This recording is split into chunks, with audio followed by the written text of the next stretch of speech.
আসসালামু আলাইকুম। ফিলিস্তিনের মাটিতে উচ্চারিত ইতিহাসের সবচেয়ে সংক্ষিপ্ত জুমার খুতবা, যা কাঁপিয়ে দিয়েছে সারা বিশ্বের মুসলমানদের হৃদয়। বিশ্ববিখ্যাত ফিলিস্তিনি স্কলার ও খতিব শেখ মাহমুদ আল হাসনাত মাত্র কয়েকটি বাক্যে কি এমন বলেছিলেন যা আজও মানুষকে স্তব্ধ করে দেয়। আজকের এই ভিডিওতে আমরা সেই ঐতিহাসিক মুহূর্তটি তুলে ধরছি। শেষ পর্যন্ত দেখার অনুরোধ জানাচ্ছি। নতুন ভিডিও পেতে সাবস্ক্রাইব করুন, ফেসবুকে ফলো করুন ও লাইক দিয়ে আমাদের সাথেই থাকুন।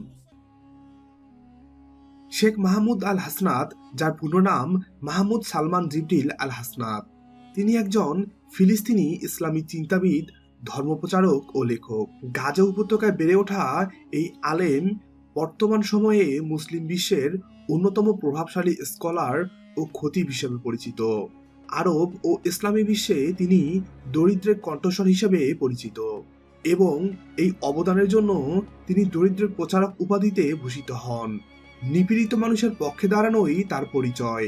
তিনি ফিলিস্তিন ও সিরিয়ার নির্যাতিত জনগণের প্রতি প্রকাশ্যে সমর্থন জানিয়ে আসছেন। সম্প্রতি তার দেওয়া মাত্র 30 সেকেন্ডের একটি জুম্মার খুতবা সোশ্যাল মিডিয়ায় ছড়িয়ে পড়ে আর নাড়া দেয় কোটি মুসলমানদের বিবেককে। সেই সংক্ষিপ্ত কিন্তু শক্তিশালী খুতবায় তিনি বলেছিলেন, যদি 30,000 শহীদের রক্ত, 70,000 আহত মানুষের আর্তনাদ আর 20 লাখ গৃহহীন ফিলিস্তিনি মুসলিম আপনাদের বিবেককে জাগাতে না পারে, তাহলে কিভাবে আশা করব আমার কয়েকটি কথায় আপনারা জেগে উঠবেন। তারপর তিনি শান্ত কণ্ঠে বলেন, খুতবা এখানেই শেষ, কাতার সোজা করুন, সালাতে দাঁড়িয়ে যান। এই কথাগুলো বলেই তিনি জুমার নামাজ শুরু করেন।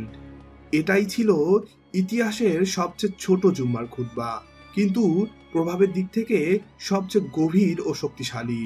আর সেই নীরব খুতবাই বিশ্বের মুসলমানদের সামনে একটি কঠিন প্রশ্ন রেখে গেল, আমরা কি সত্যি উম্মাহ, নাকি কেবল দর্শক হয়ে অন্যায়ের দৃশ্য দেখেই যাচ্ছি?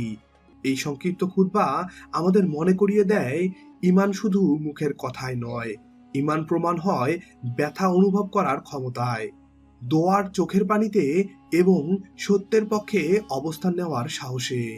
আজ যদি আমরা জেগে না উঠি, তাহলে ইতিহাস একদিন আমাদেরকে জিজ্ঞাসা করবে, নিপীড়নের সময় তুমি কোথায় ছিলে?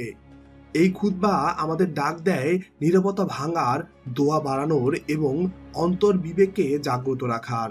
আল্লাহ যেন আমাদের হৃদয়কে জীবিত রাখে, নিপীড়িত মুসলমানদের পাশে দাঁড়ানো তৌফিক দেন এবং সত্যের পথে অবিচল থাকার শক্তি দান করেন। আমিন। ভালো লাগলে লাইক দিন, শেয়ার করুন প্রিয়জনদের সাথে।